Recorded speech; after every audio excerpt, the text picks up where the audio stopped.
Okay, in this video I'm going to actually splice a wire, the black fiber. So let's pick it out here.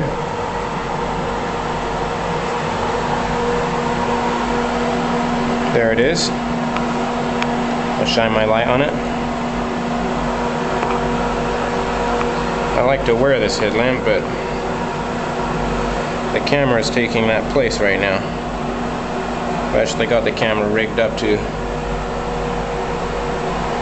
the headband that normally holds the headlamp.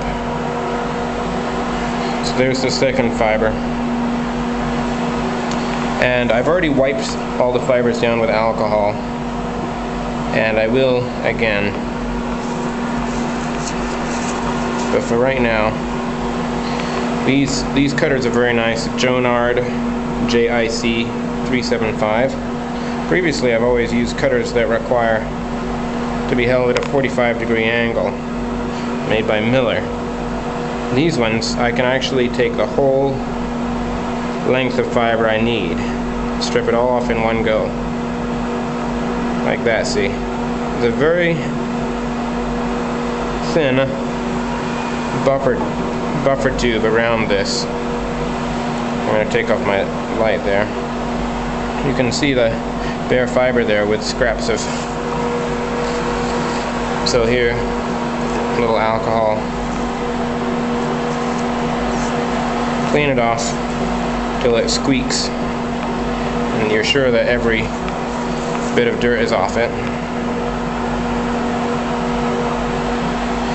Should explain, this is my first fiber job, so if you have any questions about why I'm not so good at this. Okay, about to the 16 is what works nicely for this splicer I found. So then I close this little magnetic snap, and that holds the fiber very nicely in place. See, there's different channels for different sizes, and you can see the fiber goes all the way over to the other side to the little roller right there. Right there. This piece will snap down, pull the piece of fiber into the discard tray. I've already pressed the button down here to wind up the cleaver, and now all I do is this. See, it's snapped down, pulls the fiber through. You can see the fiber is cut right there. Okay, so at this point I take it out, and I like to work this way. I leave the arms up inside the splicer so that you can see there's a nice groove there. You can see the fiber just goes halfway between the blue and the electrodes. So now I put this down. I'm going to take a quick look at that with the headlamp to make sure it's all pretty lined up, because you can put this in wrong. It looks fairly good to me. So now I'll put the cover down, and because this arm is up still, it stops some dust from getting in, but it won't actually wake the beast up yet. Okay.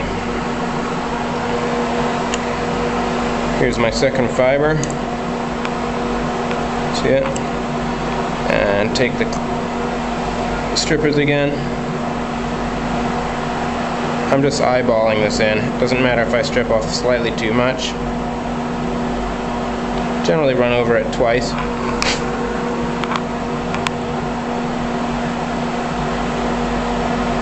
I haven't broken a fiber yet. It's just telling me it's turning itself off. And that's fine, because that way you guys can see how it starts up from scratch.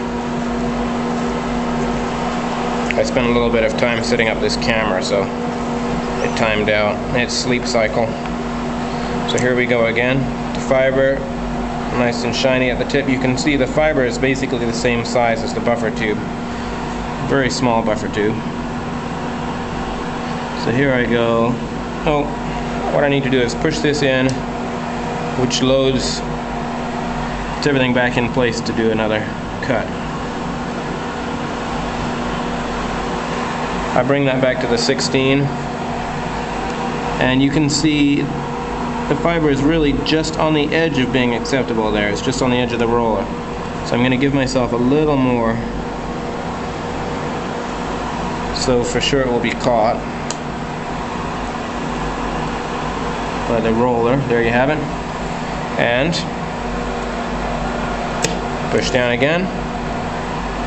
It's cut off nice and neatly.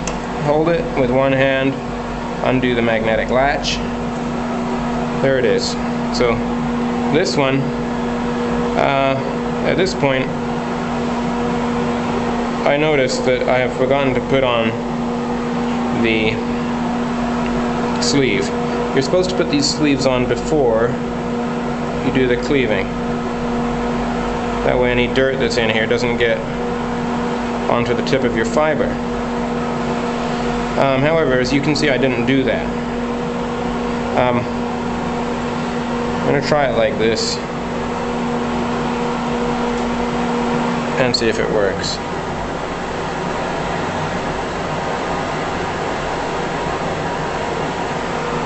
Oops, that fiber looks just a little iffy on the end.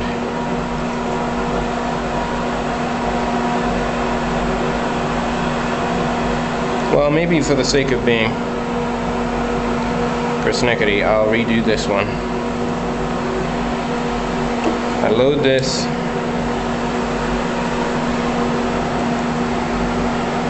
Have to strip off a bit extra so that the excess fiber gets caught by the disposal system.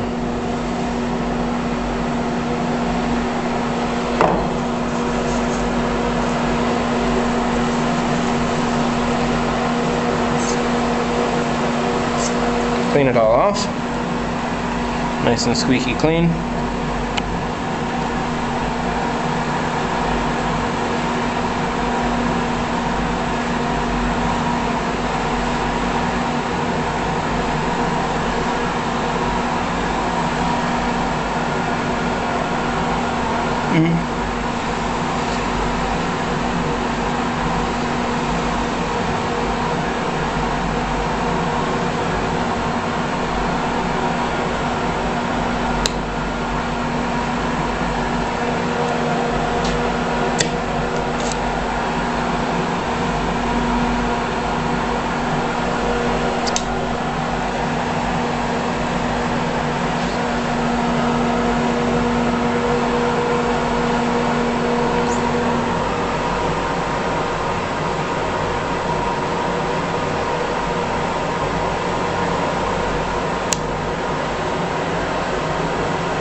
As you can see, the two fibers are there in position. Everything's set to go. You can see camera. Actually, probably the cameras are down there and those are lights. Okay, so here we go. When I close these drawers, the thing normally will come up if it's just asleep. It'll take a little while to come on this time because it's powering up for the first time.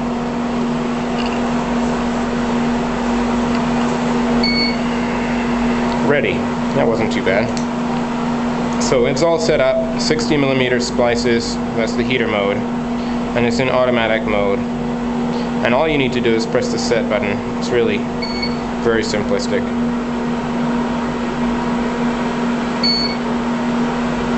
It's very fast. Pretty self-explanatory what you're looking at there.